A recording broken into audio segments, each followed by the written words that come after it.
January 14th, 1943, Eagle Farm Airfield, Brisbane, Australia. The heat rose in waves from the red dirt runway.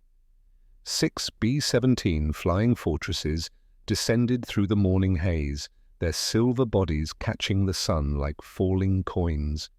One by one, they touched down, tires screaming against the earth, propellers throwing dust into the air that hung there like smoke.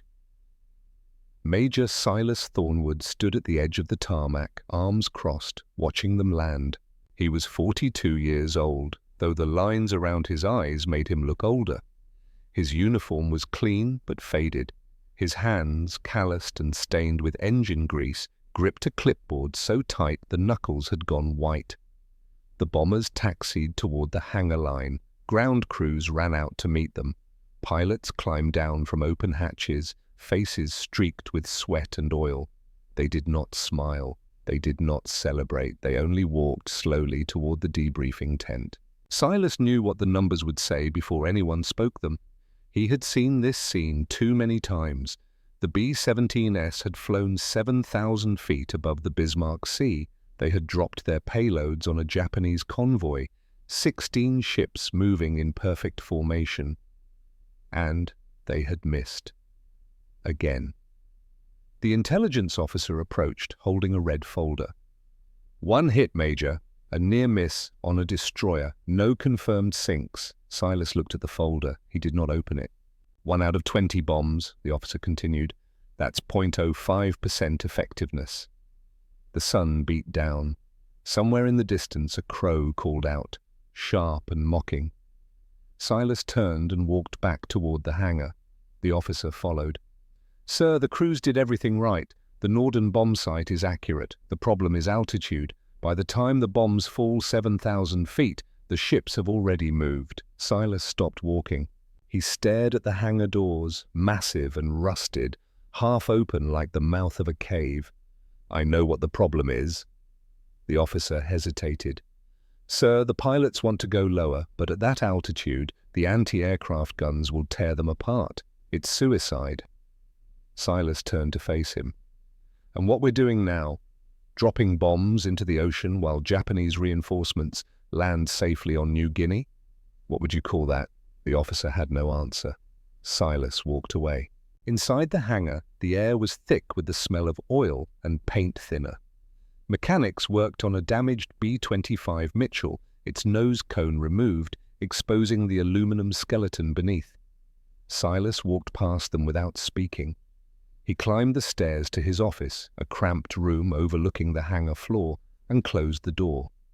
On his desk sat a photograph. A woman, dark-haired and smiling, holding a little girl. The girl wore a white dress and clutched a stuffed rabbit. Beneath the photograph, a letter, still sealed. Silas sat down. He picked up the photograph, ran his thumb across the glass, then set it back down carefully. He leaned back in his chair and closed his eyes. In the darkness, he saw the ocean. The Pacific, stretching endlessly in all directions. And on that ocean, burning ships, men screaming, water turning red. It was May 1942. The Battle of the Coral Sea. Silas had been a naval aviator then, flying reconnaissance missions from the carrier Lexington. He had been good at it, fast, precise, fearless, until the day his wingman, Lieutenant Marcus Holloway, took a direct hit from a Zero fighter. The plane had exploded mid-air, a burst of orange flame that vanished as quickly as it appeared. No parachute, no chance. Silas had watched it happen, had done nothing, could do nothing. 2 weeks later, he requested a transfer, ground duty, engineering. Anything but flying. They sent him to Australia. He told himself it was for the best, told himself he could do more good designing aircraft than flying them, told himself the guilt would fade. It had not faded. A knock on the door pulled him back to the present. "Come in." The door opened. A man stepped inside, tall and thin, with sharp features and wire-rimmed glasses. Major Everett Caldwell, 38 years old, a bombardier turned tactician. He carried a rolled-up map under one arm. "Silas, you got a minute?" Silas gestured to the chair across from his desk. Caldwell sat down, unrolled the map, and spread it across the cluttered surface. It showed the northern coast of New Guinea, the Bismarck Sea, and a red line traced from Rabaul to Lai. "Intelligence just confirmed it," Caldwell said, tapping the map. "The Japanese are moving a convoy, 8 transports, 8 destroyers, carrying the 51st Division, 6,900 men. They'll reach Lai in 3 weeks. Nye. Silas leaned forward, studying the map. "And if they land?" Caldwell's jaw tightened.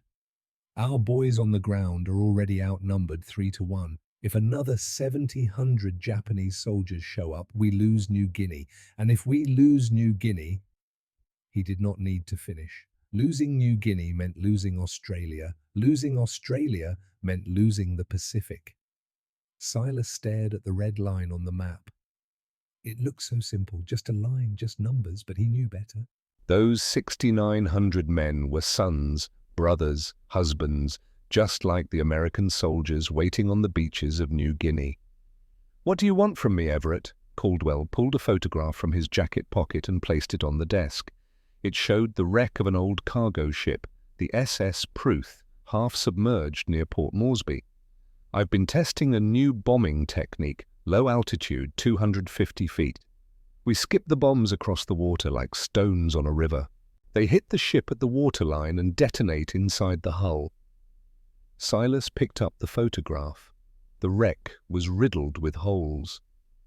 "You're hitting a stationary target. A convoy moves." "I know, that's why I need you." Caldwell leaned forward, his voice urgent. "Silas, high-altitude bombing doesn't work. We both know it. But if we go low, the anti-aircraft guns will shred us before we drop the payload. Unless..." He paused. "Unless what?" "Unless we silence the guns first. And to do that, we need something the Japanese have never seen before. Something so fast, so overwhelming, they don't have time to react." Silas set the photograph down. "You want me to design a weapon? I want you to redesign one. The B25 Mitchell. Strip out the bombardier station, mount forward-facing machine guns in the nose, turn the bomber into a gunship, let the pilots aim by flying straight at the target and pulling the trigger." Silas stared at him. "That's insane." "Nye. It's necessary." Silence filled the room. Outside, the sound of hammering echoed through the hangar. Silas shook his head. "Everett, I'm not a weapons designer, I'm just an engineer. And even if I could do what you're asking, there's no guarantee it would work. You'd be risking pilots' lives on an untested theory." Caldwell stood up, rolling the map. "We're already risking their lives, Silas, every day. At least give them a fighting chance." He turned toward the door, then stopped. "You know what the boys call you? The mechanic who stopped flying. They don't blame you for stepping down, but they wonder what you're running from." He left before Silas could respond. Silas sat alone in the office. The photograph of his wife and daughter stared at him from the desk. He picked it up, studied Sarah's face. 6 years old, bright eyes, innocent. He set the photograph down and looked out the window at the hangar floor below. Mechanics swarmed over the damaged B-25 like ants on a carcass. One of them, a young private, no older than 20, caught Silas's eye and waved. Silas raised his hand slowly. That night, he could not sleep. He lay in his bunk, staring at the ceiling, listening to the distant hum of generators. Around him, other officers snored softly, lost in dreams. Silas thought about the convoy.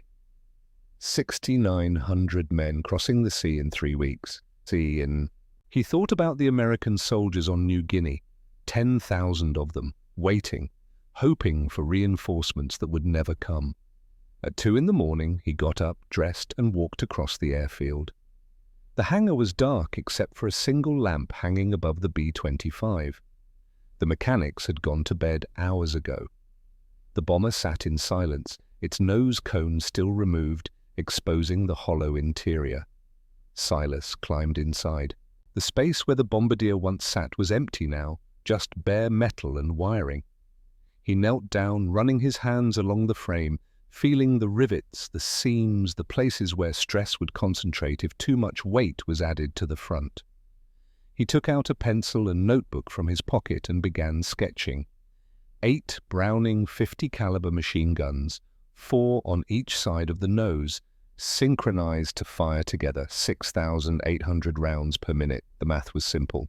The engineering was not. The recoil alone would shake the aircraft apart unless he reinforced the frame, and the added weight would shift the center of gravity forward, making the plane nearly impossible to fly.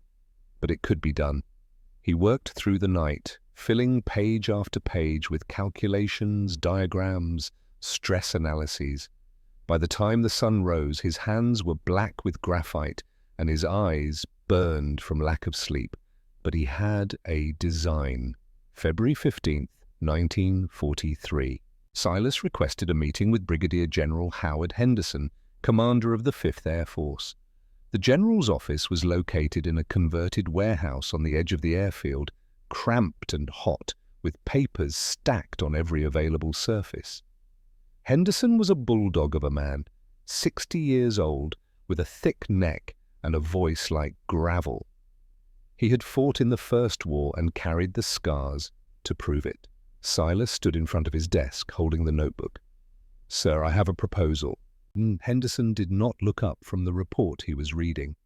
"Make it quick, Major. I've got 300 problems and not enough hours in the day." Silas opened the notebook and placed it on the desk.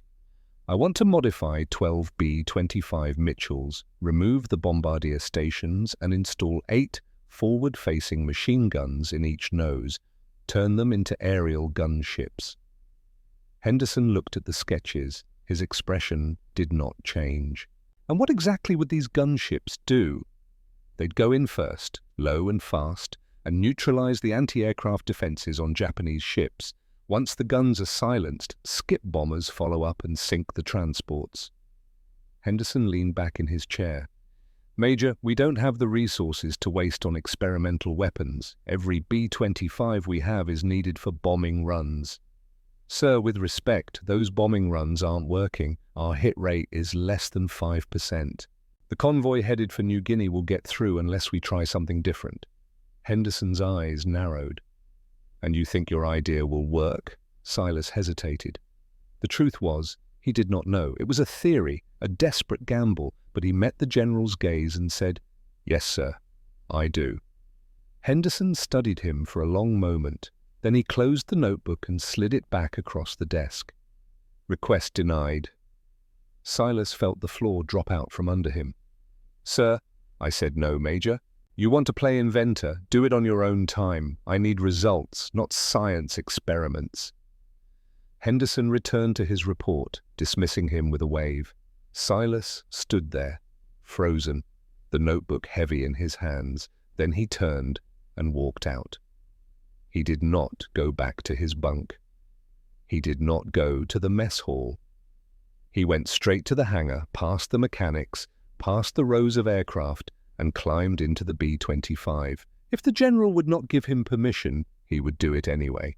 Over the next 5 days, Silas worked alone. He stripped the nose cone, removed the bombardier's seat, tore out the Norden bomb sight. He welded steel plates into the frame to absorb recoil. He scavenged machine guns from wrecked aircraft and mounted them, 4 on each side, angled slightly inward so their streams of fire would converge. The mechanics watched from a distance, whispering among themselves. Some thought he had lost his mind, others thought he was brilliant. None of them helped. On February 20th, the modifications were complete. The B-25 sat on the tarmac, its nose bristling with 8 long barrels. It looked less like an aircraft and more like a weapon forged in a blacksmith's shop. Silas stood in front of it, covered in grease and sweat, and felt a strange mix of pride and dread. He had created something new, something terrible. Now he had to see if it would fly. He needed a pilot, Someone brave enough or foolish enough to test an aircraft that might tear itself apart mid-air. That evening, in the officers' mess, he found him. Captain Jasper Maddox sat alone at a corner table, eating in silence. He was 29 years old, lean and wiry, with dark hair and a scar running along his jawline. A test pilot. The kind of man who flew experimental aircraft for the thrill of it. Silas sat down across from him. "Captain Maddox, I need a favor." Maddox looked up, chewing slowly. "I don't do favors, Major. What do you need?" Silas slid a sketch across the table. Maddox glanced at it, then set down his fork. "What the hell is that?" "A B25, modified, 850 caliber machine guns mounted in the nose." Maddox picked up the sketch, studying it more closely. "You want me to fly this thing?" "Tomorrow morning, just a test run. See if it holds together." Maddox set the sketch down and leaned back in his chair. "And if it doesn't?" Silas met his eyes. "Then we'll know it doesn't work." Maddox smiled, slow and dangerous. "All right, Major, I'm in." February 21st, 1943. Dawn. The modified B-25 sat on the runway, surrounded by a crowd of mechanics and pilots. Word had spread. Everyone wanted to see if Silas Thornwood's mad experiment would fly or explode. Maddox climbed into the cockpit. Silas stood on the wing beside him, going over the controls one last time. "The trigger is here. It fires all 8 guns at once. Do not, under any circumstances, hold it down for more than 2 seconds. The recoil will stall the engines." Maddox grinned. 2 seconds, got it." Silas climbed down. The engines roared to life, coughing black smoke. The propellers spun, faster and faster, until they became invisible blurs. Maddox gave a thumbs up. The B-25 rolled forward, picking up speed, the nose lifting, and then it was airborne. Silas watched it climb, his heart pounding. The plan was simple. Fly to the practice range 5 miles offshore, fire a short burst at a target barge, return. 3 minutes passed, then 5, then 10. The crowd began to murmur. Silas stared at the horizon, searching for the silver glint of the aircraft. Then he saw it. A black dot, growing larger. The B-25 descended fast, too fast, wobbling slightly. For a moment, Silas thought it was going to crash. But Maddox pulled up at the last second, leveling out just above the runway. The landing gear hit hard, bouncing once, twice, then settling. The bomber rolled to a stop, the engines cut off. Silence. Maddox climbed out, his face pale, his hands shaking. He jumped down from the wing and walked straight to Silas. "Major," he said, his voice hoarse, "that thing doesn't fly, it screams." Silas's throat tightened. "Did it work?" Maddox turned and pointed at the B-25. The nose was scorched black. Spent shell casings littered the ground beneath it. "I fired for 2 seconds, just like you said. The vibration nearly tore my hands off the yoke. The noise—" He shook his head. "It wasn't gunfire, it was a roar, like a machine eating steel." He looked at Silas, and for the first time, there was something close to fear in his eyes. "You didn't build a bomber, Major, you built a monster." Silas stared at the aircraft. Smoke still rose from the barrels. And somewhere deep inside, beneath the pride and the exhaustion, he felt a cold, creeping dread. Because Maddox was right. He had created a monster, and in 3 weeks he was going to unleash it on 6,900 men who had no idea what was coming. February 28, 1943. General Henderson summoned Silas to his office. This time, the general was standing when Silas entered. "I heard about your little stunt, Major, flying an unauthorized prototype without clearance." Silas stood at attention.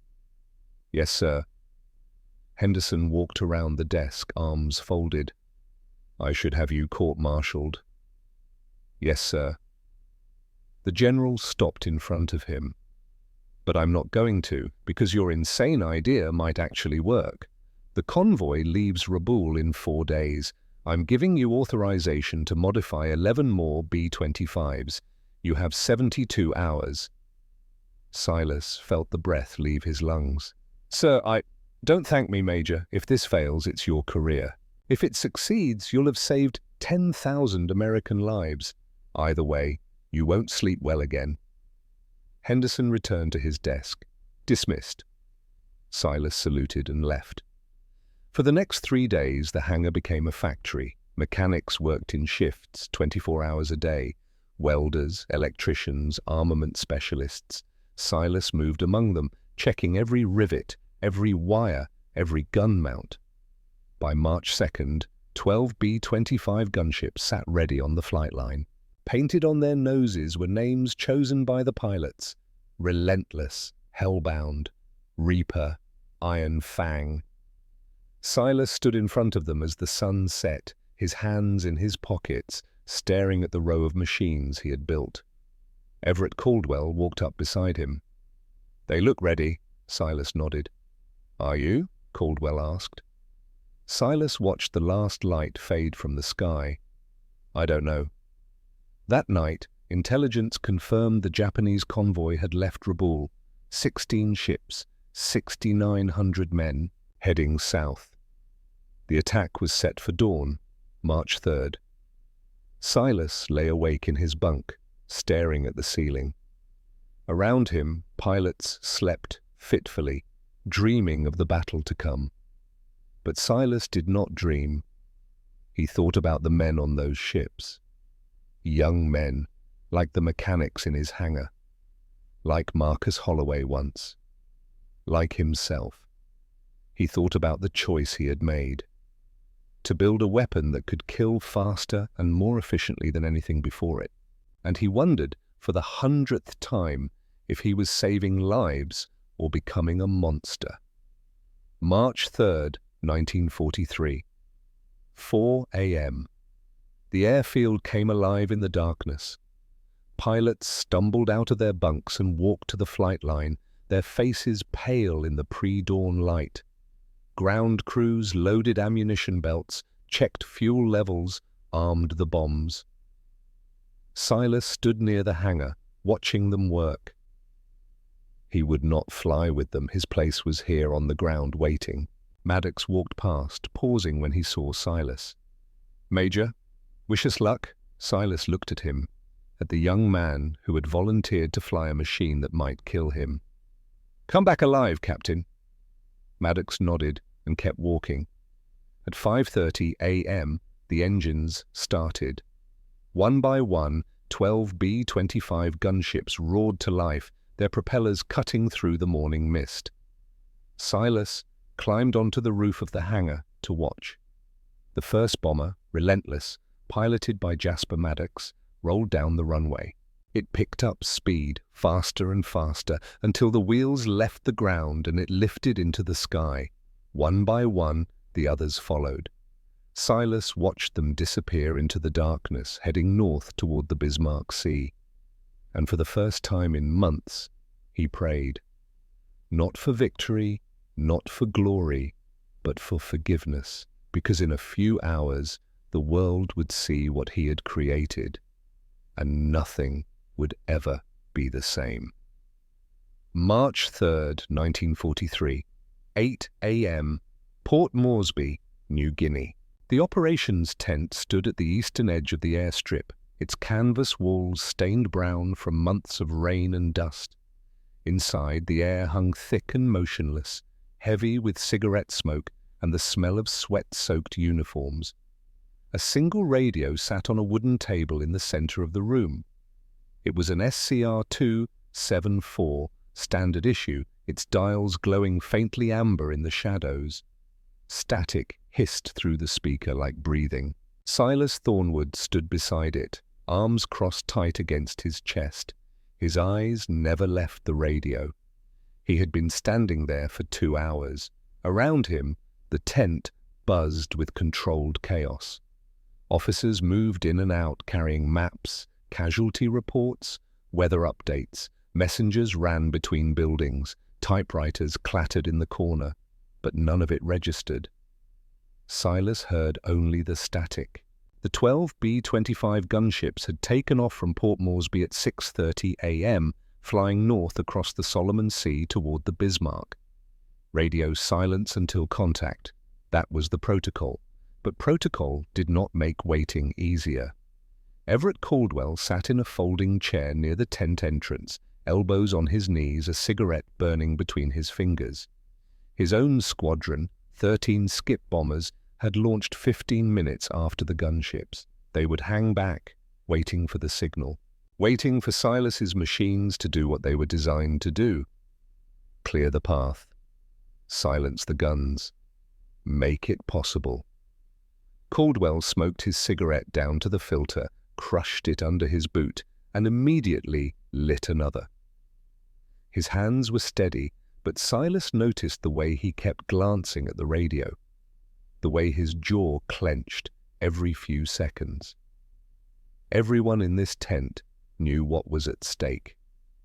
6,900 Japanese soldiers on those ships, 10,000 American soldiers waiting on the beaches of New Guinea, outnumbered, outgunned, running low on supplies. If the convoy got through, the campaign was lost. If the gunships failed, 12 crews would die, and the convoy would sail on untouched. Silas wiped sweat from his forehead with the back of his hand. The air in the tent felt like it was pressing down on him. He wanted to step outside, breathe, clear his head, but he could not leave the radio. 8:15 a.m. A young lieutenant entered the tent carrying a folder. He approached the intelligence officer standing near the map table. "Sir, latest reconnaissance confirms convoy position. 16 ships, steady course, estimated arrival at Leh in 18 hours. The intelligence officer marked the position on the map with a red grease pencil, a small circle in the middle of the Bismarck Sea. Silas stared at that circle. Somewhere beneath it, right now, 6,900 men were going about their morning routines, eating breakfast, writing letters, cleaning rifles, completely unaware that in less than an hour, everything would change. He thought about what Caldwell had said weeks ago during the first design meeting. War is mathematics, Silas, their lives versus ours. If we don't stop that convoy, our boys die. Simple as that. But standing here now, waiting to hear the results of his mathematics, it did not feel simple at all. 8:30 a.m. Caldwell stood and walked to the table. He looked at Silas. They should be over the target by now. Silas checked his watch. The convoy had been spotted at dawn, exactly where intelligence predicted. By now, the gunships should be closing in, flying 50 feet above the water to avoid radar, approaching from the southeast, out of the sun. Maddox would be leading them in relentless. Jasper Maddox, 29 years old, the best pilot Silas had ever met. Fearless, precise, a test pilot who flew experimental aircraft for the thrill of it. If anyone could make this work, it was Maddox, but even the best pilot could not overcome bad design. And Silas had been wrong before. He thought about the first test flight. The way the aircraft had nearly stalled when Maddox fired the guns, the vibration that shook the entire fuselage, the recoil that could tear control surfaces apart if the angle was wrong. He had fixed those problems, reinforced the frame, adjusted the balance, tested it again and again until it worked. But theory and combat were different animals. Caldwell lit another cigarette.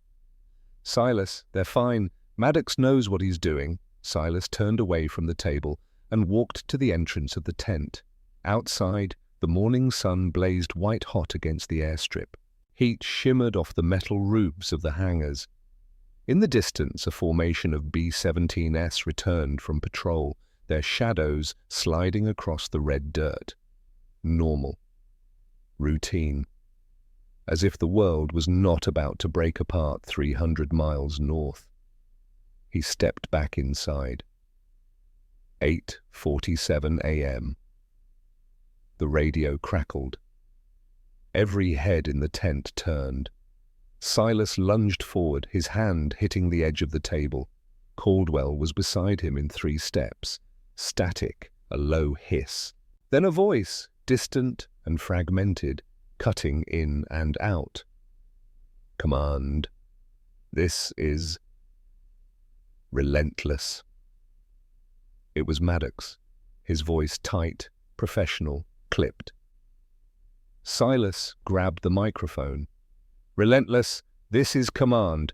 Reading you weak. Repeat transmission. More static. A pause that felt like an eternity.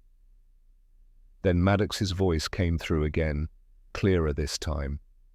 Command, this is relentless. We have visual on convoy. 16 ships, 8 transports, 8 destroyers, formation holding, maintaining altitude 50 feet, over. Silas exhaled. His grip on the microphone was so tight his knuckles had gone white. Copy, relentless. What is your status? All aircraft accounted for. Weapons hot, no enemy contacts. Destroyers have not detected us. Repeat, we are undetected. Approaching from southeast, out of the sun. Range 15 miles. Over. 15 miles, less than 4 minutes at their current speed. Caldwell leaned closer to the radio, his face pale. They made it. Mom, but Silas knew making it to the target was only the beginning. The tent had filled now. More officers crowding in, pilots from other squadrons, ground crew. Everyone wanted to hear. Someone turned up the volume on the radio, 8:52 a.m. The static hissed and popped. Then Maddox's voice again. Approaching 10 miles, convoy is holding defensive formation, destroyers in outer ring, transports in center. Heavy flak visible above them, they're engaging high-altitude bombers. Silas glanced at the map.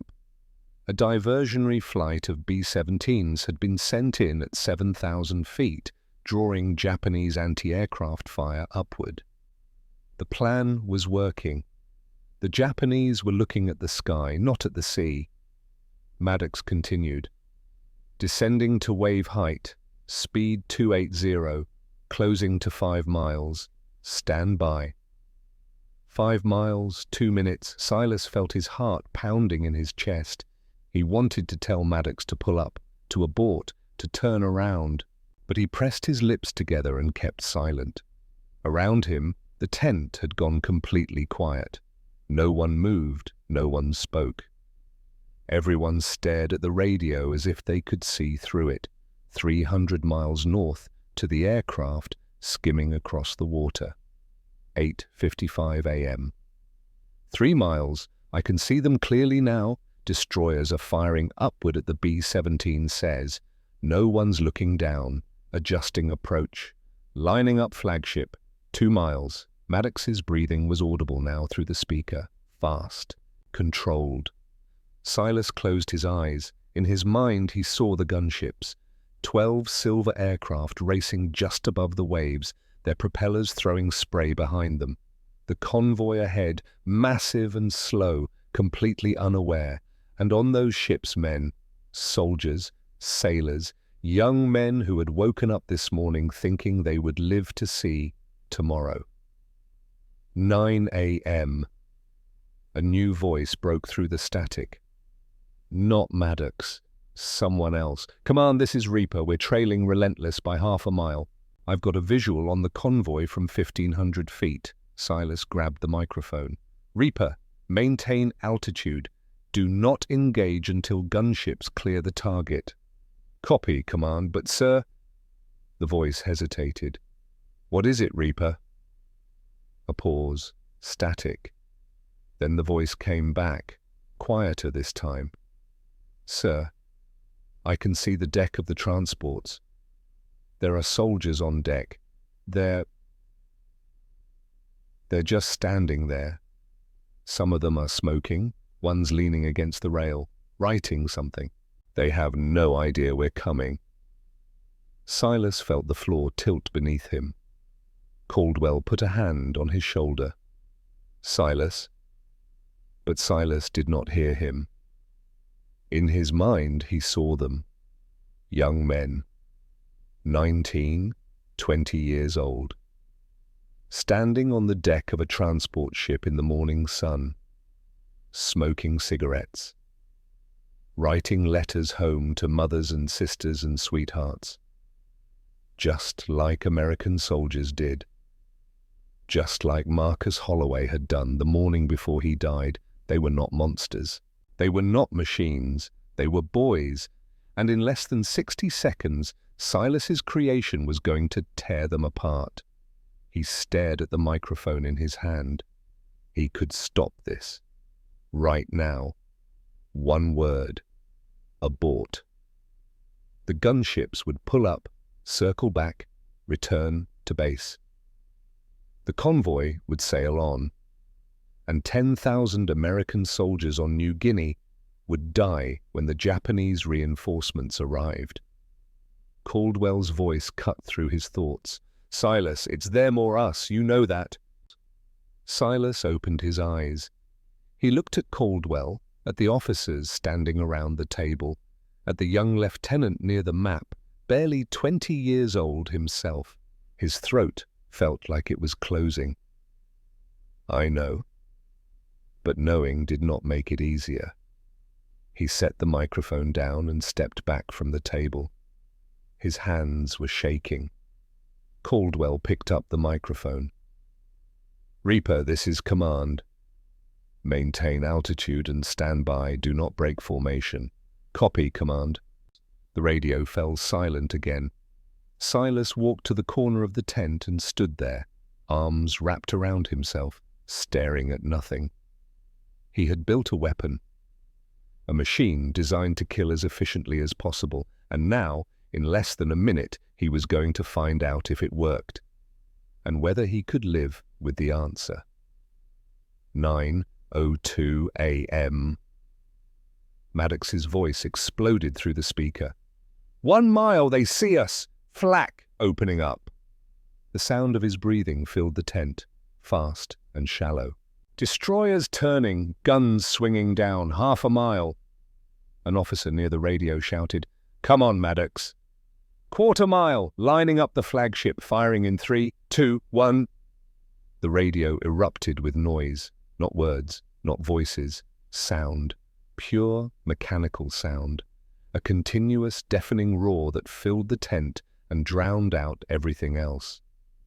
It was unlike anything Silas had ever heard.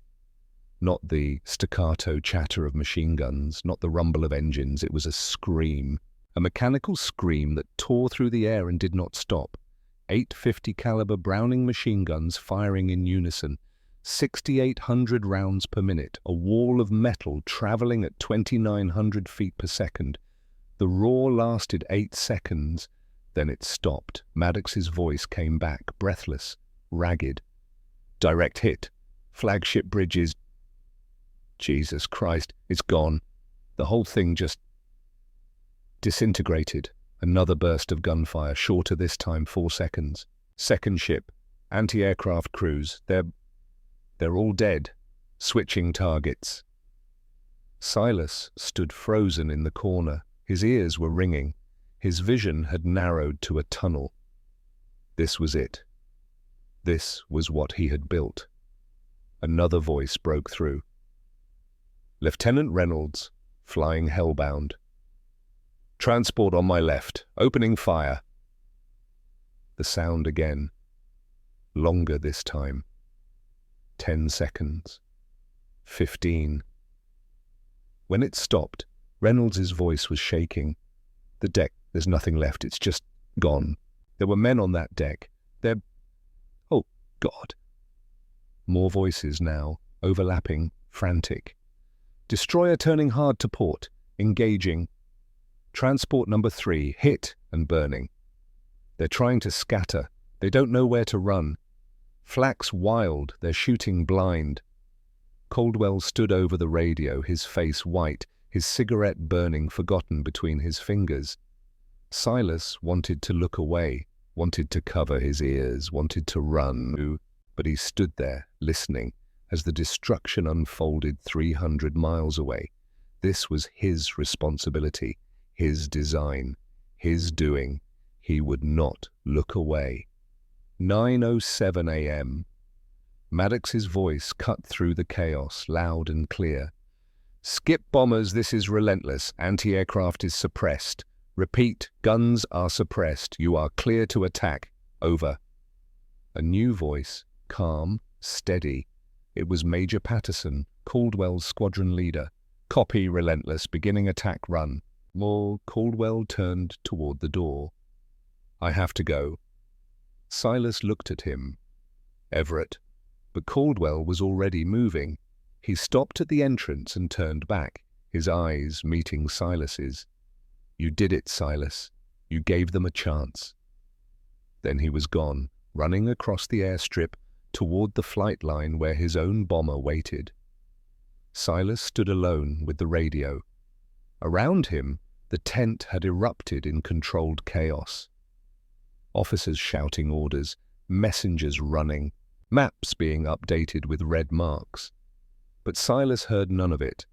He walked back to the table and stood over the radio listening. 9:10 a.m. The skip bombers were attacking now. Patterson's voice came through, smooth and precise.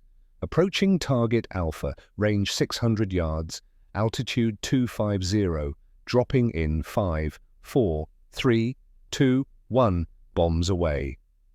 A pause. Then, distantly through the speaker, the sound of an explosion, a deep rolling boom. "Hit!" "Direct hit on the waterline. Ship is listing hard to starboard. She's going down." More explosions, one after another. The sound rolled through the speaker like thunder moving across a valley. Maddox's voice again. "Transports are sinking. Count 3. No, 4. 5 ships down. Destroyers are engaging skip bombers. Taking fire." Someone in the tent cheered. Others joined in. But Silas stood silent, staring at the speaker. He thought about those ships, about the men trapped inside, soldiers who had been standing on deck 5 minutes ago, smoking cigarettes, writing letters.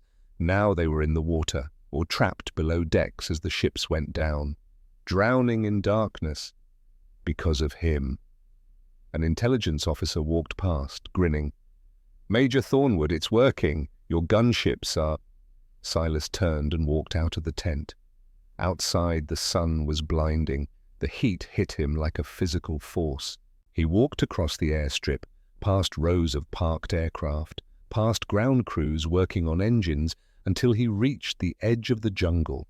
There, he stopped. His hands were trembling. His chest felt tight. He could still hear the roar of the guns in his ears. 6,800 rounds per minute. How many seconds had they fired? How many men had died? He did not want to know, but he would spend the rest of his life calculating anyway. 9:15 a.m. A voice behind him. "Major." Silas turned. It was the young lieutenant from the intelligence section. He looked nervous. "Sir, they're asking for you in the tent. The attack is still ongoing." Silas wiped his face with his sleeve. "I'll be there in a minute." The lieutenant hesitated. "Sir, are you all right?" Silas looked at him. At this boy, who could not have been more than 22 years old, who had probably enlisted thinking war would be glorious. "No, Lieutenant, I'm not." He walked back to the tent. 9:23 a.m. When Silas entered, the atmosphere had changed. The initial excitement had faded. Now there was only grim focus. Maddox's voice was coming through the radio, steady but strained.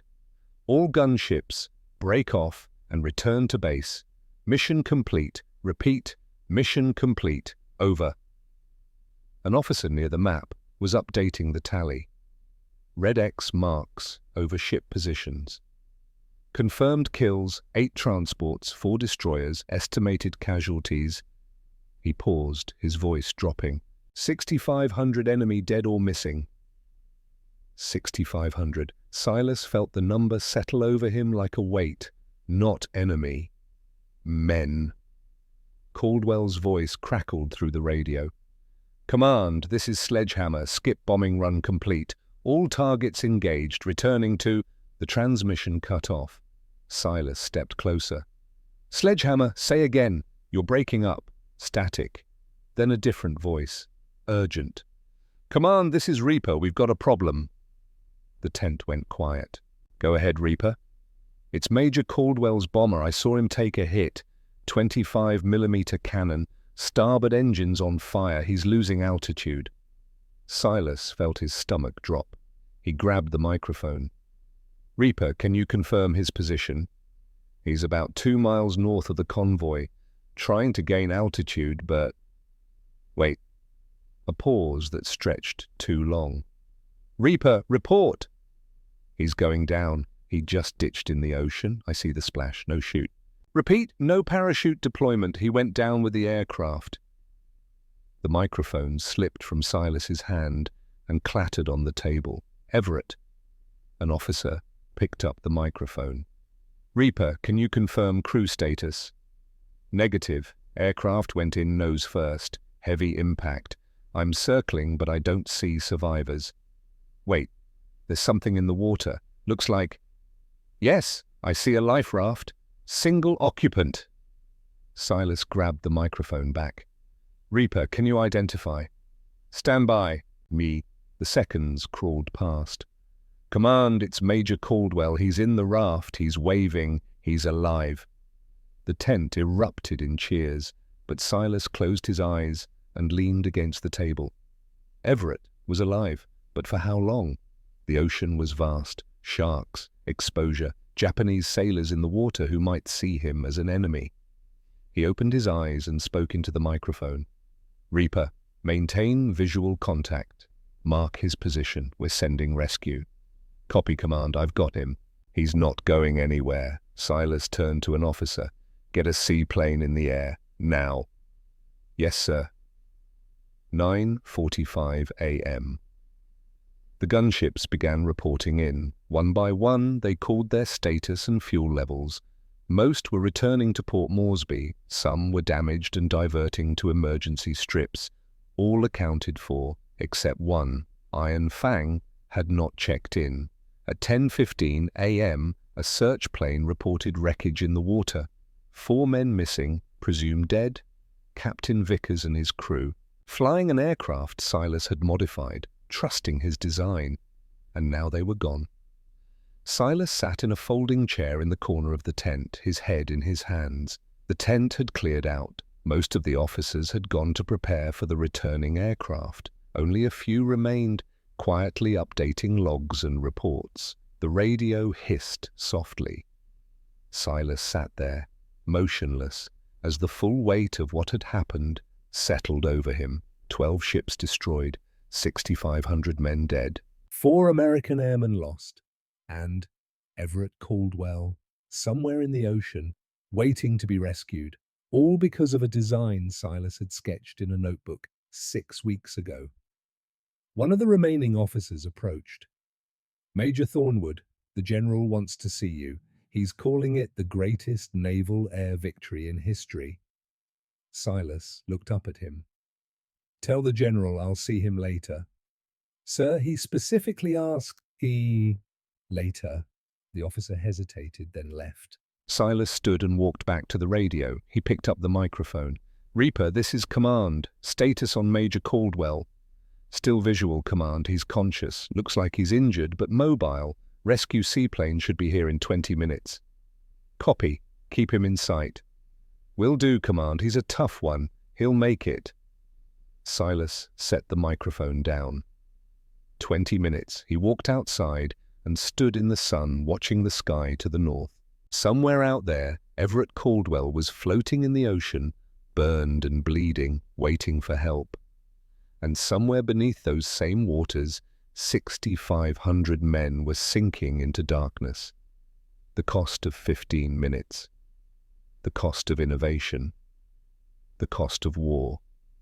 Silas stood there until he saw the first of the gunships appear on the horizon, tiny silver dots growing larger.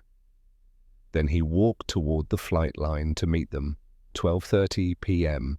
11 B25 gunships touched down at Port Moresby. One by one, they taxied to the hangar line and shut down their engines.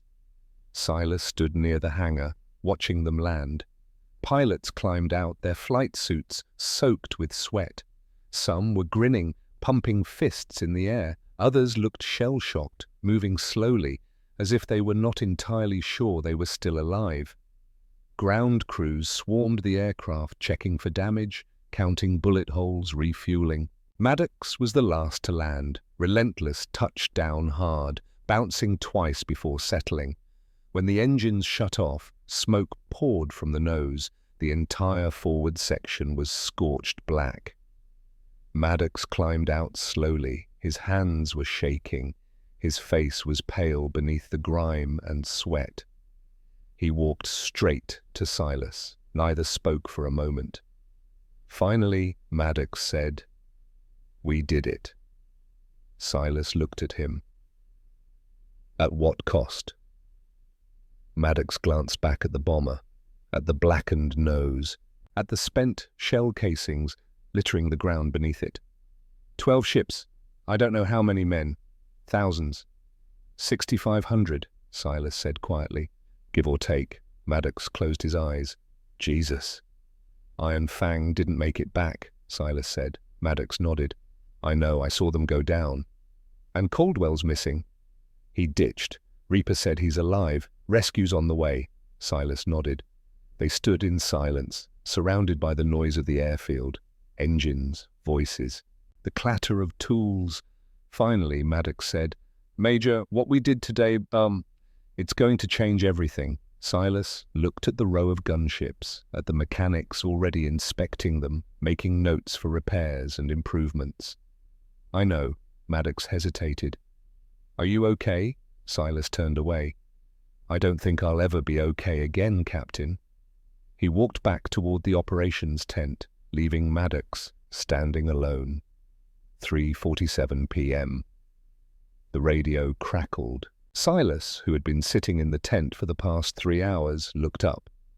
Command, this is Rescue 1. We have visual on a life raft, single occupant. Waving, Silas grabbed the microphone. Rescue 1, can you identify? A pause. Affirmative, Command. It's Major Caldwell. He's alive? Repeat, Major Caldwell is alive. Around the tent, officers cheered, but Silas just closed his eyes and let out a long breath. What's his condition? He's burned, sir, face and hands. 2nd degree, maybe 3rd, but he's conscious. We're bringing him in now. Copy, Rescue 1, get him here fast. Silas set the microphone down. Everett was alive, burned, injured, but alive. Small victories. 5:30 p.m. The seaplane landed in the harbor. Medics rushed to the dock as Caldwell was carried off on a stretcher. Silas was already there, waiting.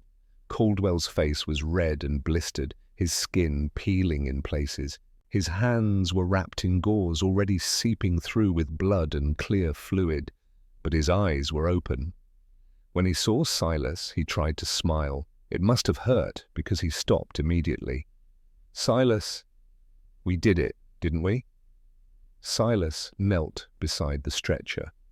Yeah, Everett, we did it. Caldwell's smile faded. How many? Silas looked at the medics, then back at Caldwell. 12 ships, estimated 6,500 casualties. Caldwell closed his eyes. His lips moved, forming the number silently. 6,500. The medics lifted the stretcher and started toward the field hospital. Silas walked alongside, his hand resting on the edge of the canvas. Everett, you're going to be all right. The doctors will... Caldwell opened his eyes and looked at him. Am I, Silas? Am I really going to be all right? Silas had no answer. At the hospital entrance, the medics carried Caldwell inside. The door swung shut behind them. Silas stood alone in the fading light. The sun was setting. Long shadows stretched across the airfield. In the distance, he could hear the sounds of celebration. Men drinking, singing, toasting the victory. But Silas did not join them. He walked back to his quarters, a small building at the edge of the base. Inside, the air was stifling. He sat at his desk and pulled out a sheet of paper. For a long time, he stared at it, pen in hand. Then he began to write. Dear Sarah, today I helped save 10,000 American soldiers. I built a weapon that stopped a Japanese convoy from reaching New Guinea. The generals are calling it a miracle. The pilots are calling it the greatest victory of the war. But I don't feel like a hero, sweetheart. I feel like a man who just killed 6,500 people in 15 minutes. Some of them were your age, maybe younger. They had mothers, fathers, people who loved them, people who will never see them again. And I took them away. The worst part is I'd do it again, because if I hadn't, 10,000 of our boys would die instead. That's what war is, Sarah. It's choosing which tragedy you can live with. I wish I could tell you that doing the right thing feels right, but it doesn't. It feels like drowning, like carrying a weight that gets heavier every day. I love you, baby girl. I love you so much, even if I'm not sure I deserve to anymore, Dad. He folded the letter carefully and placed it in an envelope. Then he opened the drawer and put it with all the others. Letters he would never send. Outside, the celebration continued. Inside, Silas Thornwood sat in the darkness, staring at his hands. They were clean, but he could still see the blood, and he knew, with terrible certainty, that he would see it for the rest of his life. March 15th. 1943, Port Moresby Field Hospital. Everett Caldwell sat propped against pillows, his hands wrapped in clean bandages, his face still raw from the burns. Sunlight filtered through the canvas walls of the tent, casting everything in amber. Silas sat beside the cot on a wooden chair, holding a cup of water. Caldwell could not yet grip himself. "They want to give me a medal," Caldwell said, his voice hoarse. Silas lifted the cup to Caldwell's lips, the Distinguished Flying Cross, for extraordinary achievement in aerial combat. Caldwell laughed, but it turned into a cough. "Extraordinary, that's what they're calling it." Silas set the cup down on the small table beside the bed. "You earned it." Caldwell turned his head, looking at Silas with eyes that had seen too much. "Did I? Or did I just survive while 6,500 men drowned?" Silas leaned back in the chair, his gaze distant. "We did what we had to do, Everett." "Did we?" Caldwell's voice cracked. "Because at night, when I close my eyes, I see them, the ones who jumped into the burning water. I hear them screaming." Silas looked down at his hands. "So do I." They sat in silence for a long time. Outside, the sounds of the airfield continued. Engines roaring, men shouting, life moving forward as if nothing had changed. But everything had changed. "Silas," Caldwell said quietly, "what we built, it's going to spread, isn't it?" Silas nodded. "Silas, General Kenny wants 100 more B-25 strafers, maybe more. They're already modifying the production line back in the States." Caldwell closed his eyes. Then God help us all, April 1943. The news reached the Pacific in fragments, carried by radio transmissions and coded messages. Admiral Isoroku Yamamoto, commander of the Combined Fleet, architect of Pearl Harbor, was dead. Shot down over Bougainville by American P-38 fighters, intelligence had intercepted his flight plan, decoded it, and sent planes to kill him. Silas heard the news in the operations tent. An officer read it aloud from a teletype printout, his voice triumphant. "Yamamoto is confirmed dead. The bastard who hit Pearl Harbor is finally gone." The room erupted in cheers.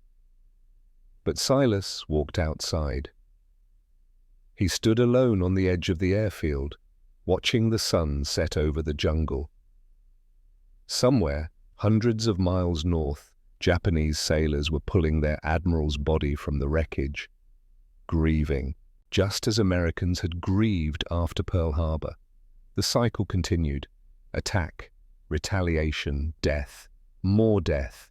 And now Silas's creation had become part of that cycle. Reports came in throughout April and May. More convoys attacked, more ships sunk. The B25 strafers, now nicknamed commerce destroyers by the press, were tearing apart Japan's supply lines. Every week Silas received updates, numbers, statistics, enemy losses. April 18th, convoy near Wewak, 4 transports destroyed. May 2nd, supply run to Rabaul, 6 ships sunk. May 14th, troop convoy off New Britain, total annihilation. The numbers climbed, 1,000 dead, 2,000, 5,000. And with each report, the weight on Silas's chest grew heavier. June 3rd, 1943. Silas was walking back from the hangar when he saw them. A column of prisoners, Japanese soldiers captured during fighting on New Guinea, being marched toward the POW compound. They were young, thin, their uniforms torn and filthy. Some limped, others stared straight ahead with hollow eyes. Silas stopped walking. One of the guards, a corporal, noticed him and saluted. "Major, just bringing in the latest batch from the front." Silas nodded, but did not speak. His eyes moved across the faces of the prisoners. And then he saw him. A Japanese officer, mid-20s, walking near the end of the column. His right arm was in a sling, and a bandage covered part of his head, but his eyes were alert, sharp. As the column passed, the officer's gaze met Silas's. For a moment, neither looked away. Then the column moved on. June 7th, 1943. Silas could not stop thinking about the officer, about the look in his eyes. Not hatred, not fear, recognition.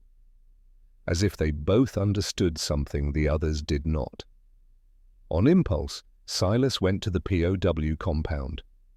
He showed his identification to the guard and asked to speak with the Japanese officer. The guard hesitated. "Sir, regulations say—" "I'm aware of the regulations, Corporal. I'm not interrogating him. I just want to talk." The guard relented. They brought the officer to a small tent used for interviews. A translator, a young private who spoke Japanese, sat between them. The officer's name was Lieutenant Ryota Fujimori, 24 years old, formerly of the destroyer Shiranui, which had been escorting a convoy when it was attacked in early April. Silas sat across from him, studying the man's face. Fujimori spoke first, his voice calm. The translator relayed his words. "You are the one who built the weapon."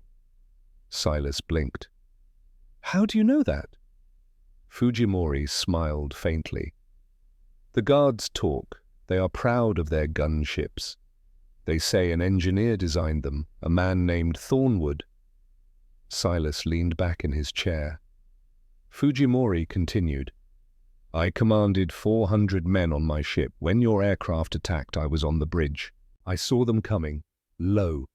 So low I could see the pilots' faces." He paused. "I ordered my men to fire, but we were too slow.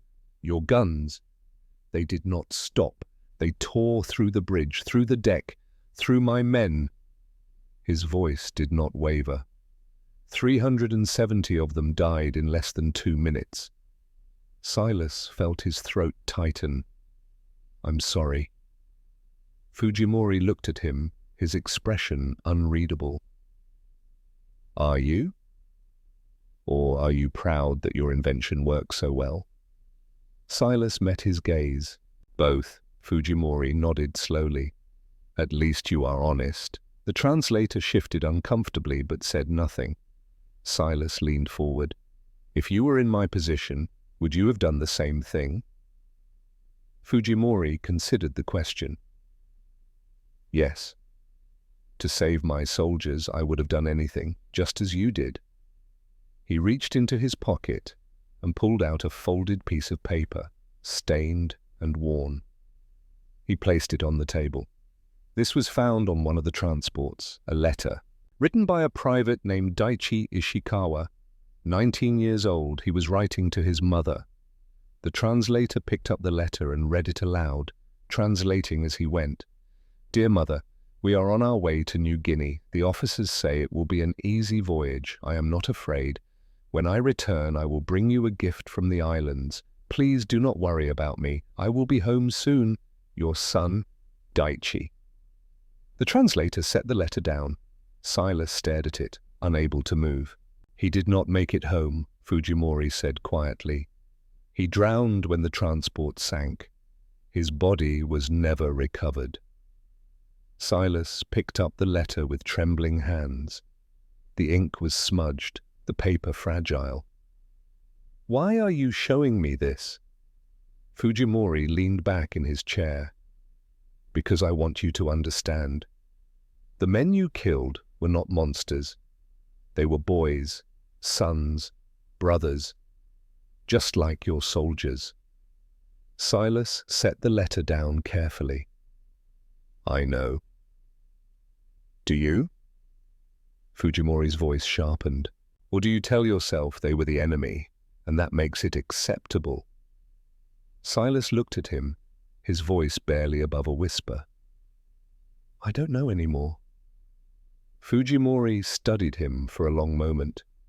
Then he stood, as much as his injuries allowed. "Then you are wiser than most men in war, Major Thornwood, because you question what you have done." The guard entered and took Fujimori back to the compound. Silas sat alone in the tent, holding the letter. He read it again and again, and when he finally left, he folded it carefully and placed it in his jacket pocket. It would stay there for the rest of his life. September 1943. The war continued. The B-25 strafers became standard across the Pacific theater. Over 100 had been built. Modified versions appeared, some with 12 guns instead of 8. Others with rockets and cannons. The press called them flying destroyers. Newsreels showed them attacking convoys, their guns blazing, ships exploding in their wake. America celebrated, but Silas did not. He refused every interview request, declined to attend award ceremonies. When General Kenny personally offered him the Distinguished Service Cross, Silas quietly asked that it be given to someone else. "I don't deserve it, sir." Kenny frowned. "Major, you saved thousands of American lives and took thousands of others." Kenny leaned back in his chair. "That's war, Thornwood, you know that." "Yes, sir, I do." Silas left the general's office and never spoke of it again. January 1944, statistical reports filtered through headquarters. Japan's merchant fleet losses had reached catastrophic levels, 60% of their transport capacity destroyed. Supply lines to New Guinea, the Solomons, and the Philippines severed. The strafers had done their job. But Silas took no pride in the numbers. At night, he still saw the burning sea, still heard the screams, and no amount of whiskey could drown them out. August 1945. The war ended. Silas was in Brisbane when the news came. Japan had surrendered. The atomic bombs dropped on Hiroshima and Nagasaki had forced the emperor's hand. People flooded the streets, cheering, crying, embracing strangers. Silas stood on the edge of the crowd, watching. He thought about all the ways humanity had found to kill itself. Bombs, bullets, fire, and he thought about his own contribution to that long, bloody history. A stranger clapped him on the shoulder. "We won, mate, we bloody won." Silas nodded, but he did not smile. October 1945. Silas returned to the United States. He was offered a position at Wright-Patterson Air Force Base, designing the next generation of military aircraft. He declined. Instead, he took a job with Boeing in Seattle, working on civilian transport planes, machines built to carry people, not kill them. His wife, Elizabeth, met him at the train station.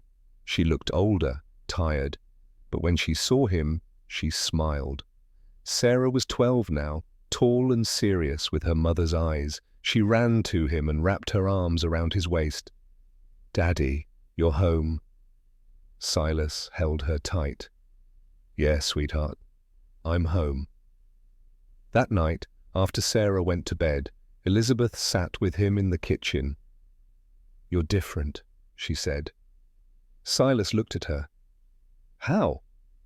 "Quieter, sadder." He stared into his coffee cup. She reached across the table and took his hand. "What happened over there, Silas?" He wanted to tell her, wanted to explain the weight he carried, the faces he saw in his dreams, the letter from a 19-year-old boy that he still kept in his jacket. But the words would not come. "I built something," he said finally. "Something that saved a lot of lives and took a lot more." Elizabeth squeezed his hand. "You did what you had to do." Silas shook his head. "That's what everyone says, but it doesn't make it easier." She stood and came around the table, wrapping her arms around him from behind. "You're home now. That's what matters." But Silas was not sure he would ever truly be home again. 1946 to 1955. Silas worked, designed aircraft, raised his daughter, lived a quiet life. But the past never left him. He followed the news, the development of new weapons, jet fighters, guided missiles, and, years later, the gunships that evolved from his original design. The AC-130 Spectre, flying fortresses bristling with cannons and machine guns, his legacy growing. Sarah graduated high school in 1955. She was 18, beautiful, full of dreams. At her graduation party, she asked him the question he had been dreading. "Dad, what did you do in the war?" The room fell quiet. Friends and family turned to listen. Silas set down his drink. "I was an engineer. I designed aircraft." "What kind of aircraft?" He hesitated. "The kind that helped us win."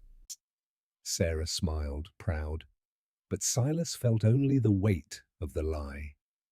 Later that night, alone in his study, he pulled out the letter. Daichi Ishikawa's letter. The paper was yellowed now, the ink faded. He read it one more time. Then he placed it back in the drawer. October 1957. Manila, Philippines. Silas was on a business trip, consulting for a new airline route. The work was routine, straightforward. On October 12th, he boarded a small cargo plane for a short flight to Cebu. The weather was clear, the pilots experienced, but 15 minutes into the flight, the starboard engine failed. The plane banked hard, losing altitude. The pilots fought to regain control, but the second engine sputtered and died. They crashed into the jungle, 3 miles from the airstrip. There were no survivors. November 1957. Seattle, Washington. Elizabeth Thornwood stood in her husband's study, going through his things. Papers, blueprints, notebooks, filled with calculations and letters. So many letters. She found them in the bottom drawer of his desk. Over 200, sealed in envelopes, addressed but never sent. Letters to her. Letters to Sarah. Letters to men whose names she did not recognize. She opened one at random. "Dear Everett, I hope your burns have healed. I hope you've forgiven me for what I built. I haven't forgiven myself. I don't think I ever will. Silas." She opened another. "Dear Sarah, when you were born, I promised to build you a better world. Instead, I built a weapon. I hope you never have to understand what that means. I love you. always, Dad. Elizabeth sat down at the desk, tears streaming down her face. At the bottom of the stack, she found a folded piece of paper. Not a letter. Something older, written in a language she did not understand. She took it to a translator. It was Japanese, a letter from a soldier to his mother. The translator read it aloud. When he finished, Elizabeth closed her eyes. Now she understood. March 3rd, 2024. The Bismarck Sea, a research vessel, floated above the wreck site. Divers descended into the clear blue water, cameras in hand. 70 feet below the surface, the remains of a Japanese transport ship lay on the seabed, covered in coral and silt. The divers moved through the wreckage slowly, respectfully. In what had once been the cargo hold, they found bones, dozens of them, still scattered where the men had fallen 81 years ago. One diver noticed something half buried in the sand. He brushed it away carefully. A rusted helmet, Japanese, and inside a small metal box. He brought it to the surface. When they opened it, they found photographs, letters, personal effects, and one letter, written in faded ink, addressed to a mother in Kyoto. It had never been sent. The research team logged the find and sent it to a Japanese historical society. Months later, they traced the letter to a family, the descendants of Daichi Ishikawa. His great-niece, Yuki Ishikawa, an elderly woman of 82, accepted the letter with tears in her eyes. March 3rd, 2024. Kyoto, Japan. Yuki Ishikawa sits in her small home, surrounded by photographs of ancestors she never met. Her hands, spotted with age, tremble as she holds the letter. Her grandchildren sit around her, quiet and solemn. She reads it aloud, her voice breaking. "Dear Mother, we are on our way to New Guinea. The officers say it will be an easy voyage. I am not afraid. When I return, I will bring you a gift from the islands. Please do not worry about me. I will be home soon. Your son, Daichi." She sets the letter down carefully and picks up a photograph. A young man in uniform, smiling. Her grandson, a boy of 10, asks quietly, "Grandma, did he come home?" Yuki shakes her head. "No, sweetheart, he did not." She looks at the children. "But I want you to remember him, not as a soldier, not as a number, as a boy who loved his mother, who wanted to come home." The children nod, understanding more than she expects. Yuki places the letter in a frame and hangs it on the wall next to the photograph.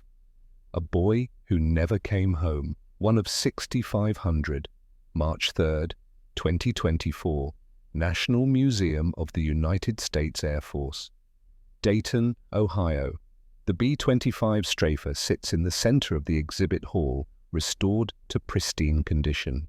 8 machine guns protrude from the nose, gleaming under the lights. A plaque beside it reads, "The B-25G Strafer revolutionized naval warfare in the Pacific." Designed by Major Silas Thornwood in 1943, this aircraft could deliver devastating firepower against enemy ships. Its success at the Battle of the Bismarck Sea marked a turning point in the war. Sarah Thornwood stands in front of the aircraft. She is 86 years old now, her hair white, her hands frail, but steady. A young reporter stands beside her, recording the interview. "Mrs. Thornwood, your father designed this aircraft. You must be very proud." Sarah is silent for a long time. "Proud," she says finally. "That's an interesting word." The reporter waits. "My father never talked about the war, not really, but I found his letters after he died, hundreds of them. He wrote about the men he saved and the men he killed. He wrote about a Japanese soldier, 19 years old, who drowned because of what he built." She looks at the reporter. "He carried that boy's letter with him for 12 years, until the day he died." The reporter shifts uncomfortably. "But he saved American lives, thousands of them." Sarah nods. Yes, he did, and he knew that, but he also knew the cost, and he lived with it every single day. She turns back to the aircraft. People see this plane and think of victory, of American ingenuity, of heroes. She pauses. My father saw it and thought of the boys who never came home, on both sides. The reporter does not know what to say. Sarah reaches out and touches the cold metal of the fuselage. He told me once near the end that innovation is a double-edged sword. It saves lives, and it takes them. And the line between genius and monstrosity, she trails off, is thinner than anyone wants to admit. A door opens at the back of the hall. An elderly man enters, walking slowly with a cane. He is Japanese, perhaps 70 years old. He approaches Sarah hesitantly. "Excuse me," he says in accented English. "Are you Sarah Thornwood?" Sarah turns. "Yes, I am." The man bows slightly. "My name is Kenji Ishikawa. I am the grandson of Daichi Ishikawa, the soldier who wrote the letter your father carried." Sarah's breath catches. "You... How did you find me?" "The museum told me you would be here today. The 81st anniversary." He looks at the B25. "I came to see the aircraft that..." He stops, searching for words. "The aircraft that changed my family's history." Sarah and Kenji stand in silence, looking at the machine. Finally, Kenji speaks. "My grandmother received my grandfather's letter after 81 years. It was found in the wreckage of the ship." Sarah's eyes fill with tears. "My father would have wanted to know that." Kenji nods. "Your father, he was not a monster. My grandmother said this when she read the letter. She said, 'The American who built this weapon, he must have suffered too, because only someone who understands suffering would keep my son's letter for so many years.'" Sarah wipes her eyes. "He did suffer, every day." Kenji looks at her. "Then perhaps they both found peace. Your father and my grandfather, in knowing that even in war, there is still humanity." Sarah takes his hand. "Thank you for that." They stand together in front of the B-25, two descendants of the same tragedy, separated by an ocean and a war, united by understanding. The reporter watches, no longer recording. Some moments are too sacred for cameras. The Bismarck Sea, present day. 70 feet below the surface, the ocean is quiet. Sunlight filters down in golden shafts, illuminating the wreckage of ships that have rested here for 81 years. Coral has grown over the steel. Fish swim through corridors where men once walked. Nature has reclaimed what war destroyed. In the cargo hold of one transport, the skeleton of a ship's hull lies open to the sea. Inside, among the bones and the rust, 8 machine guns from a crashed B-25 rest on the seabed. The guns are silent now, covered in barnacles and algae, but they remain. A monument to the 15 minutes that changed everything. On the surface, the sea is calm. The waves roll gently, as they have for millions of years. Below, in the quiet, 6,500 men rest. Not heroes, not villains, just men who wanted to live and didn't get the chance. The final words of Major Silas Thornwood, written in October 1957, 1 week before his death, found in his personal effects. "They ask me if I regret what I built. I tell them no, because regret implies I had a choice, but I didn't. None of us did. We were trapped in a machine greater than ourselves, a machine called war.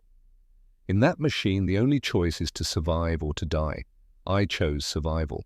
For my men, for my country, for my daughter.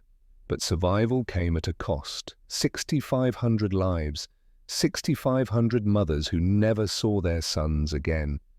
I carry every single one of them. I will carry them until the day I die. And maybe after. We built them fast because men were dying faster.